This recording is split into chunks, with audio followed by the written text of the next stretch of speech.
Shall we proceed to the next question from the brothers? Yes. Yeah. My name is Rahul. I am a telecoms engineer working in Dubai since 2002. I want to ask a few questions. Coming from my background, I think religion is something that following that, you're safe from making, having problems in your life. Yeah. My first question is, I recently read a report by a doctor saying that because of marriages in first cousins in Islam, it leads to a higher probability of the fetuses being born as handicaps. Yeah, it increases the probability of the babies born without hands or without legs. So if it was something that could potentially cause harm, it should not have been allowed in Islam. Another point I would like to add to the same question is, recently I suffered a little bit of a BP. And I went to the doctor, and the first thing he said to me is that stop eating red meat, which is again allowed in Islam. So I would think that if these things could be harmful to the human body, these should not have been allowed by who has created us. So if you can clarify me on that. The brothers asked two questions. The first question that is talking about consanguineous marriages. Consanguineous marriages means marriage between close relatives. In English, it's called as consanguineous marriages. And in consanguineous marriages, medical science tells us today, there are high chances of genetic problems. And I do agree with the brother. Yes. So why does Islam permit that? Yes. It's clearly mentioned in the Quran in Surah Nisa, chapter number 4, verse number 22 to 24, the woman who you can marry and the woman who cannot marry is mentioned there. Amongst them, it's clearly mentioned you cannot marry your sister and a lady cannot marry the brother. It's mentioned. Neither the father, neither the mother. You cannot marry the brother of your father, the ladies, and you cannot marry the sister of your father. That means the important close relatives are mentioned in the Quran. Brother, sister cannot marry, son and mother, father and daughter, paternal uncle, maternal uncle can't marry. But as far as first cousins are concerned, Islam does give permission. Now, as far as consanguineous marriages are concerned, the maximum problem comes when you marry your direct blood brother and sister. Consanguineous marriage. Even if you marry your direct father, daughter, mother and son, or your uncle, the chances are also there if you marry your first cousin, but negligible, very negligible.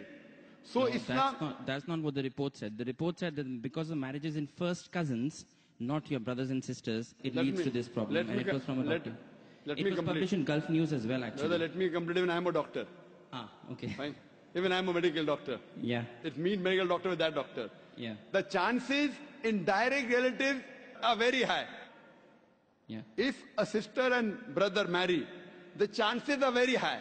Yeah. If a father and daughter are very high. You have read only one report, you haven't read the other report.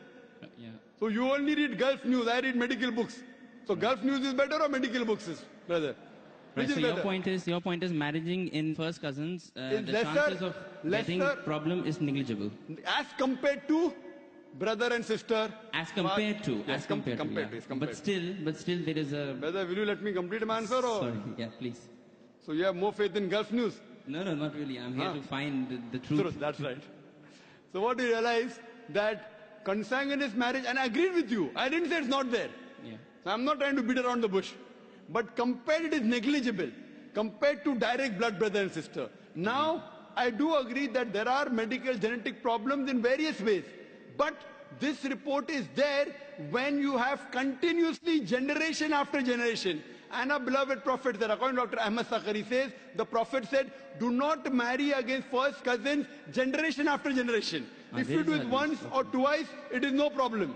Yet, even if you marry not cousins also, you can get a problem. Do you know that? Yeah. So that doesn't mean that you stop marriage only. Right, so there is a hadith which says that do not do it generation after generation. Yes, but otherwise generally there's no problem.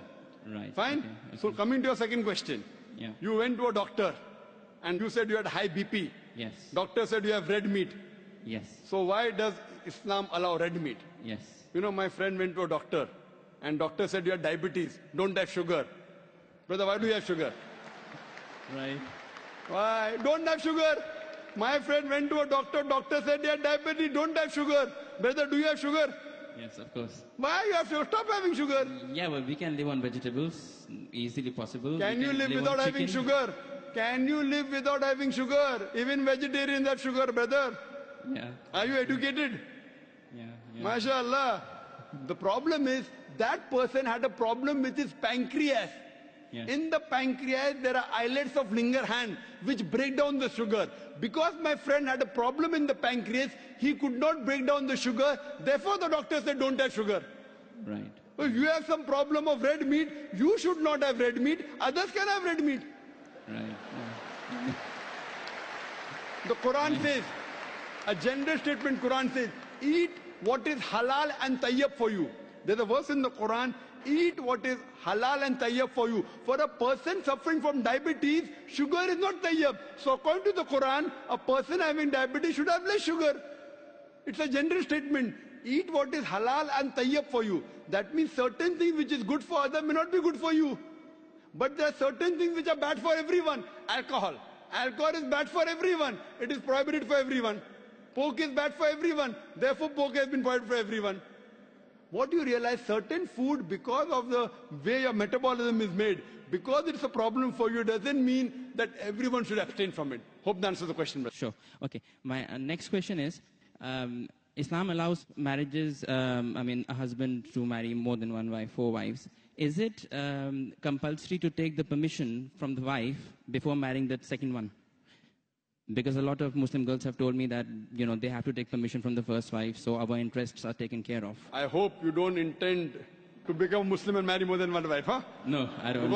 Because there's a new law in the Indian government. If a Hindu converts to Muslim and marries more than one wife, then there's a problem. Yeah. There's a new law that's passed. I don't intend to, but I just need to find out. Don't intend to marry or don't intend to convert? I won't answer that now.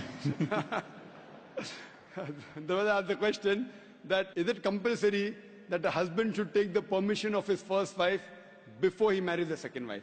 As a general rule, because it is mentioned in the Quran that a man can have more than one wife, it is not required for a man to take the permission of first wife, but it is preferably takes permission or at least informs her.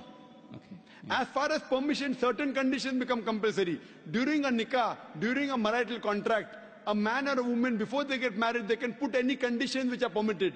If the woman puts a condition in the nikah nama that my husband will not take a second wife as long as I live, because marrying more than one wife is optional.